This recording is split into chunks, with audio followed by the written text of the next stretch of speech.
Greetings from Studio 6B.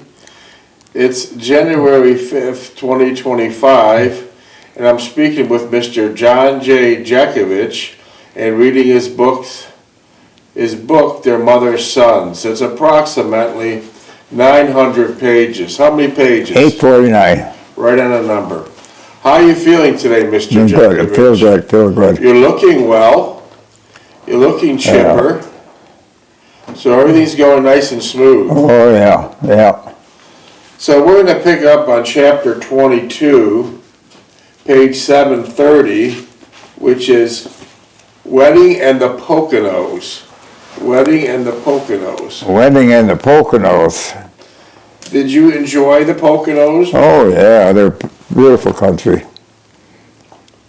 Mr. Jeckovich is from Company H, the 2nd Battalion of the 291st Regiment of the 75th Infantry Division of the U.S. Army during World War II. Mr. Jeckovich lives by the motto, "Be kind to strangers, you'll never know when you're entertaining an angel." Mr. Jeckovich's division back in the beginning of World War II was classified and called affectionately so, called the Diaper Division. Why was that? They're all 19-year-old. They're all drafted, yeah. They're all drafted teenagers right out of high school. So they're affectionately called at that time the Diaper Division, but as years went on, they became to be very seasoned and hard-fighting soldiers. Many lost, many disabled. So at the end of the war, they were no longer called a Diaper Division. They were named two things, the Bulge Busters and also the Bastards of Bastogne. So their name changed, and both with great respect and dignity. The Battle of Bulge was the last war Mr. Jeckovich was in, and possibly the last war of the European theater of World War II. Bloody, bloody mess. Death everywhere. Coldest winter of record in Germany, and it was 20, 30 below, wind chill factor, minus 50 and 60 at times. You remember how cold it was, Mr. Jeckovich? It was cold, below zero. Wind too. Were you issued the proper clothing? No, we weren't. What'd you have? We had buckles I wore in school. Buckled rubber boots? Yeah, with the buckles on them. Yeah. How about your pants and your coats? No underwear, no nothing. No long johns or nothing. Nothing. What they basically had were cloth or cotton coats, which aren't great for keeping out the cold, or wool jackets. And wool jackets, once they get wet, once you're wet instantly, because you're wet the first hour there, turns into be like cement. So they weren't giving the proper clothing, and many of the young soldiers died of frostbite, lost a nose, lost an ear, lost a foot, lost a hand, lost fingers. Are you still suffering from frostbite? Yeah, I got frostbite in the right leg. 80 years later, it still bothers them. I feel it right now. A lot of people don't know this. Even in the United States, if you're going to go skiing, we're coming into very cold weather. This is like we're getting in the coldest weather in the ski resorts now in the last probably 20 to 40 years. So a lot of people don't know this, but I'll give you a hint. If you have, if you think you're getting frostbite, the worst thing you can do is you go inside a warm place, like next to a fireplace. You don't want to do that. What you want to do, if you believe you're taking on frostbite, is grab a bundle of snow in your hand like a snowball and rub it on that area like your nose or your fingers, and that'll get the blood circulating again. That's a sure way to combat a frostbite. A lot of people think by going into a warm area, and that's just the worst thing you can possibly do. And during World War II, Mr. Jeckovich was shot, shouldered by a sniper, beat up, stabbed, bombed. He's still got shrapnel in his leg, frostbite and trench foot. Lost a hip. Lost a hip. It's endless. But back then, during the war, there was a great generation. In fact, they call it the greatest generation.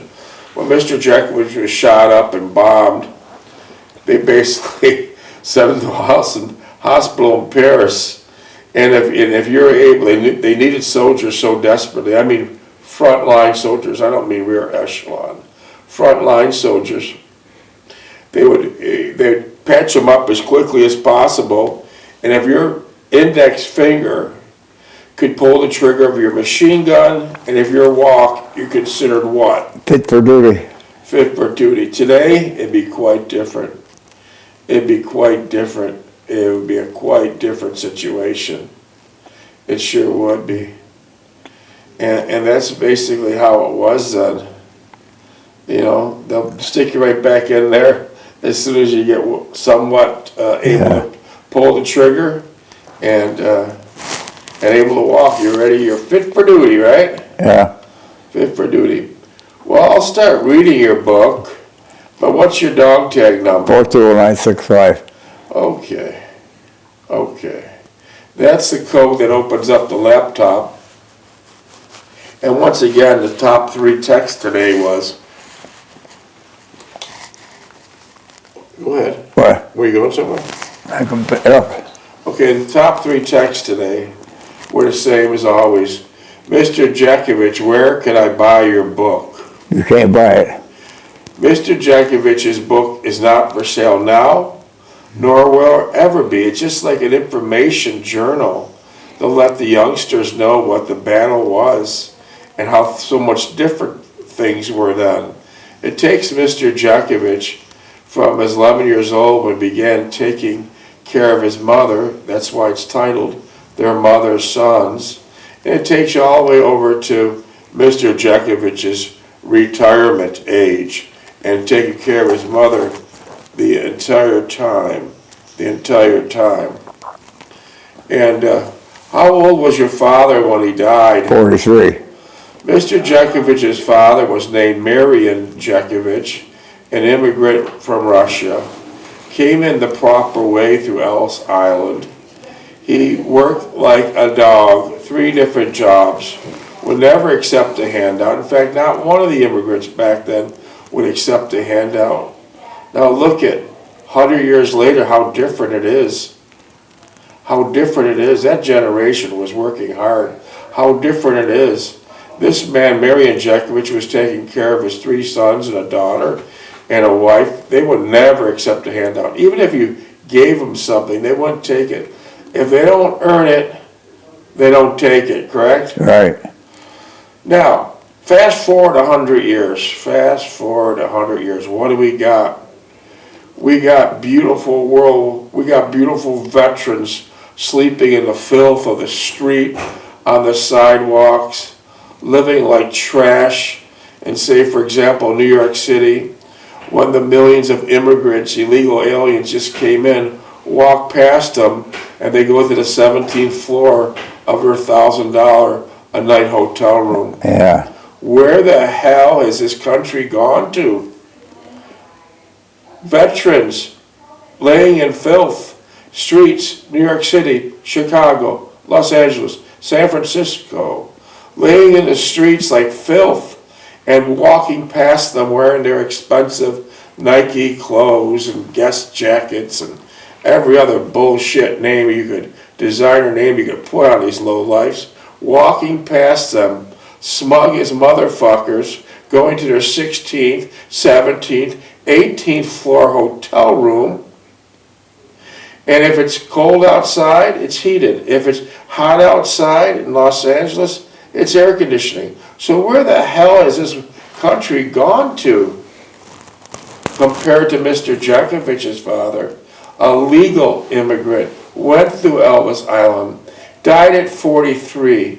He died at 43 because he has worked like a slave to support his family. Look at the contrast we have now. How disgusting. How disgusting. I hope you never have to go to the emergency room, because you as a white person will sit way back, 40, 60 chairs back, while the illegals are dominating the emergency rooms because they got a toenail or some other bullshit, and your taxpayers paying for them, and you're sitting on the back of the bus.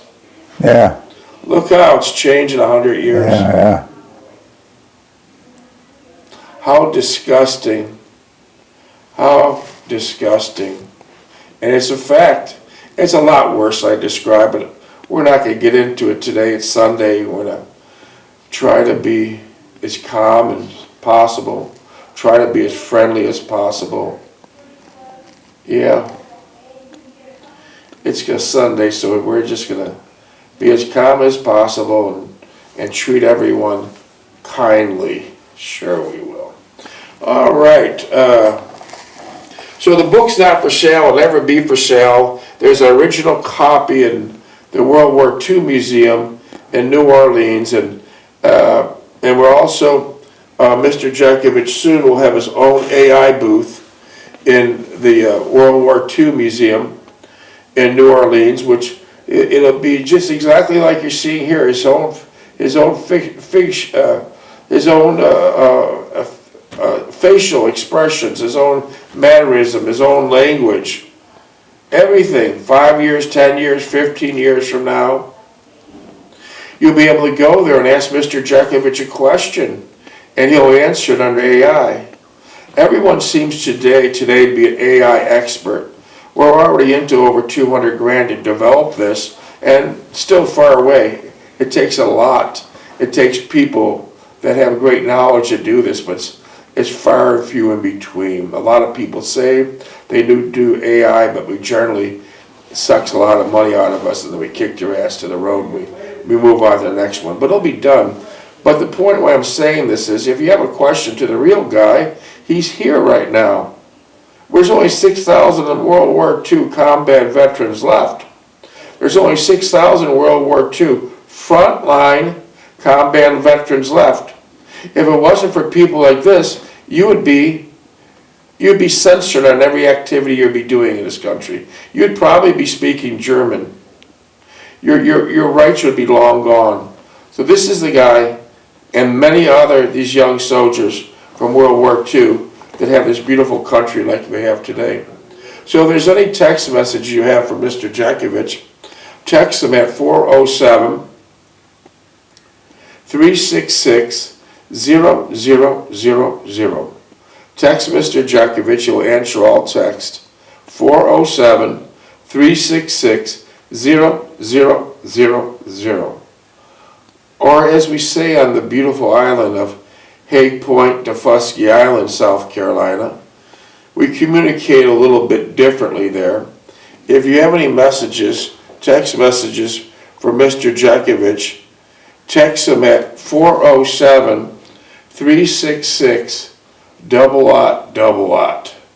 407-366-0000. Oh, by the way, there were 16,400,000 young men and women from the United States that participated in World War II. Not many left. Text us your questions. Do you want a drink or something? No, I'm good. Okay. Well, do you want me to read a few pages, or do you want to? Go ahead. All right. Let's see where the hell I left off here. Let's see. In reality, we wanted to get home to whatever lay ahead of us when we got there.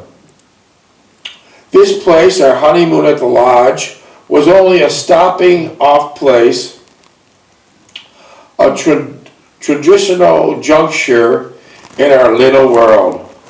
This night we attended the last dance at the lodge. Delphine wore a black velvet halter dress and a white blouse. We arrived back at the cabin a little after midnight.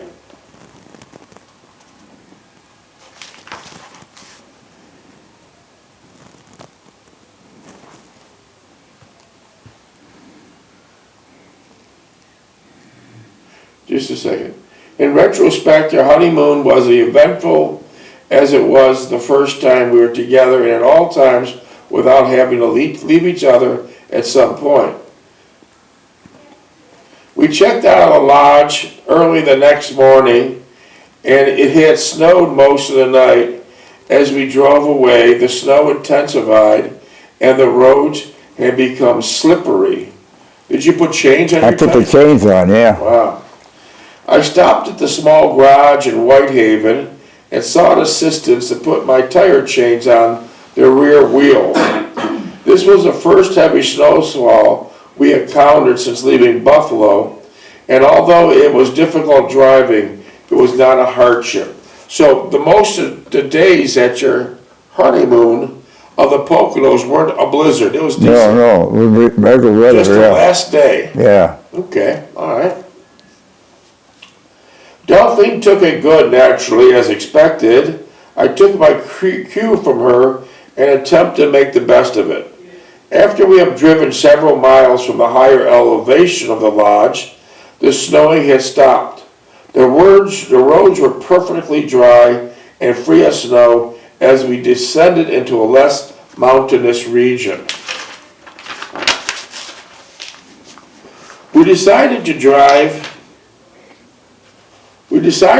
all day and anticipating getting home around 9 p.m. We had phoned Mother the previous day informing her of our plans and expected arrival. As we were anxious and apprehensive before our marriage, we were now concerned about what lay ahead of us at the new home. Yeah. How did it turn out when you got there at 9 p.m.? We're at home? Yeah, from the honeymoon. You got there, and was your mother waiting, or? No, they're all sleeping. So you got in there and everyone sleep. That's good. We had Saturday and Sunday to condition ourselves and get ready for the days ahead.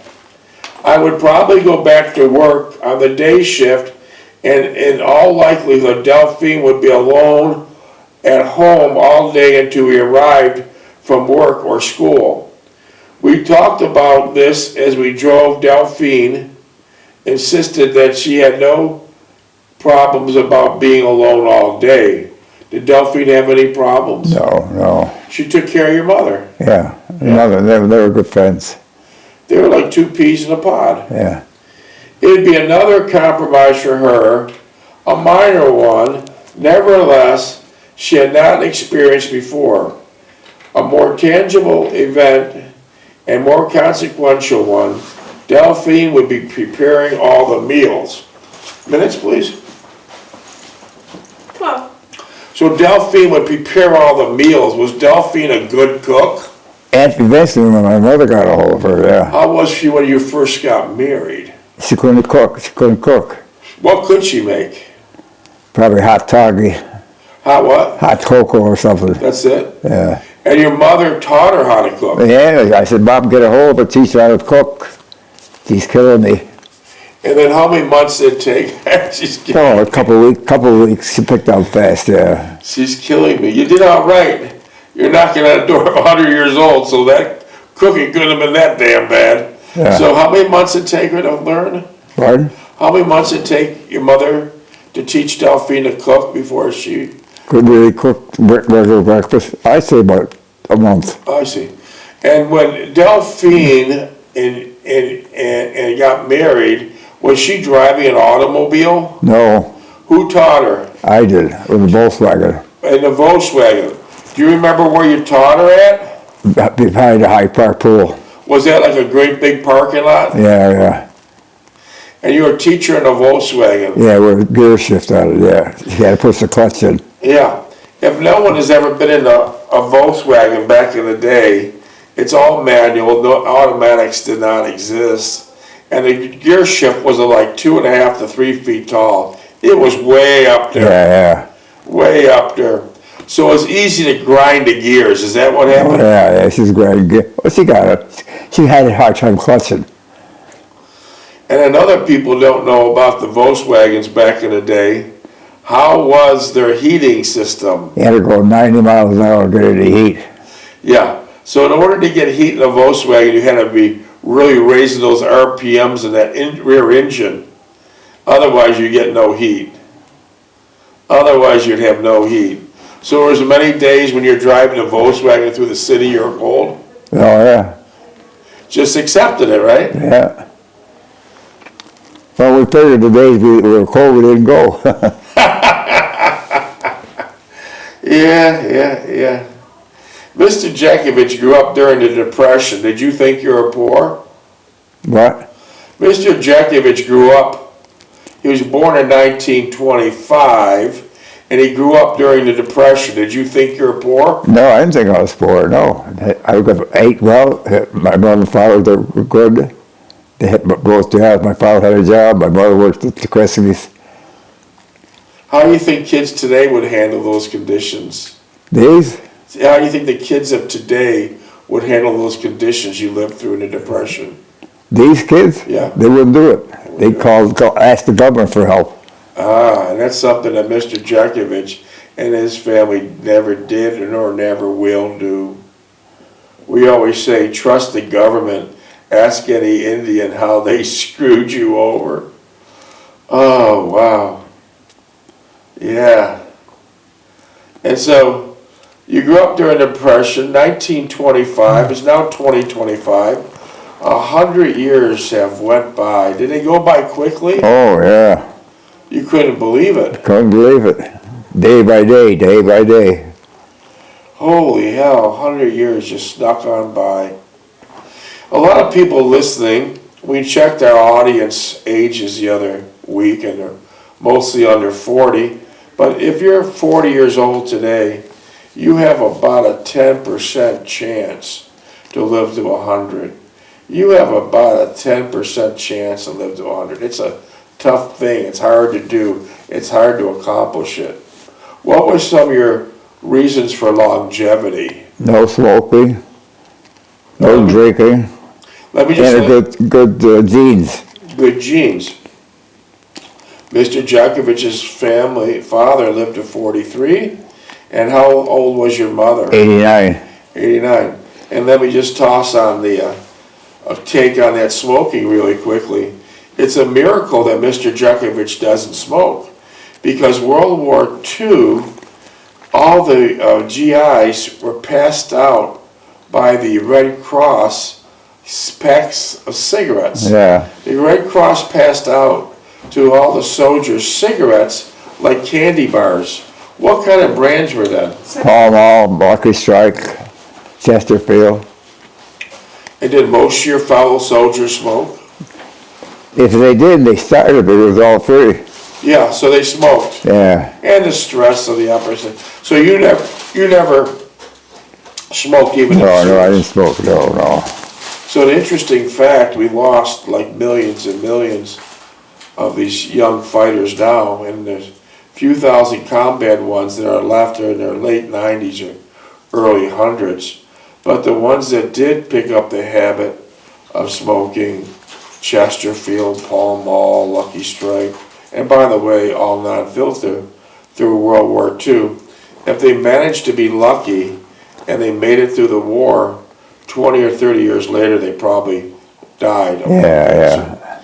And so the cigarette companies were big and heavy on advertising to the GIs during the war. And tell us what when you're getting ready to go back to the States, tell us what your camps look like. The camp? The camp with all the cigarette brands. Didn't you? They were all tents. Yeah, but what were they named after? Cigarettes were Pall Mall, Lucky Strike, Chesterfield, yeah. So even the camps, when they're being released back to the States, all the tents had advertisement in a big way of the different cigarette brands, different cigarette brands. So that was, unfortunately, a tool for the cigarette companies to get these young soldiers addicted. So they're always, these cigarette companies are always thinking of different ways to get you hooked. And then they put the collars in front so the kids will steal them and then they start smoking. That's a good point. 30 years later, there's approximately 15 or 20,000 7-Elevens and probably 10,000 other convenience stores. The cigarette companies would lay on the front counter displays of cigarettes. So it's so easy to steal. They'd be right on the front counter. the kids would steal. They're right in front of their face. And the tobacco companies had a motto: a pack stolen today is a carton sold tomorrow. So even during World War II, they're hot and heavy, and then 30 years later, they were having it set up so the kids, the underage kids, could steal these cigarettes so easily. It's amazing. I don't know what type of tactics they're doing today. I haven't caught up, but I'm sure they got many. Yeah, they got something going. What's the minutes, please?